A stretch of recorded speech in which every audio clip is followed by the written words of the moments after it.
Everestin tam zirvəsinə çıxanda özümü saxlaya bilmədim. Fikrindən daşınmaq kimi bir şey ola bilərdi. Ən çətini özünü ötürüb zirvəyə aparmaq idi. Nepaldan Asan TV vasitəsilə hər kəsə salam deyirəm. Səsim batıbdır, güclə danışıram. Hələ təzə evmişəm. İndi oksigeni ciyərlərimə çəkmə şansım var.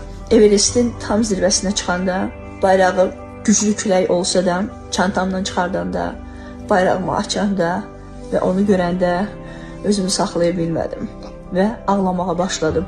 Ağlayan kimi də göz yaşlarım başladı donmağa.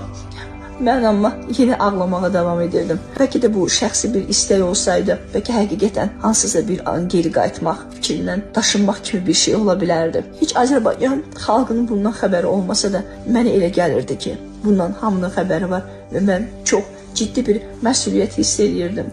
Ona görə mənə güc verən həqiqətən sözün əsl mənasında mənim bayrağım idi, Azərbaycan idi. Ən çətini özünü götürüb zirvəyə aparmaq idi. Bəlkə də bu çox dağçılarda var. Əsasən hündür zirvələrdə özünü çadırdan çölə çıxarmaq mənə elə gəlir ki, işin ən çətin hissəsidir. Növbəti zirvə çox maraqlı olacaq. Həddindən artıq maraqlı olacaq.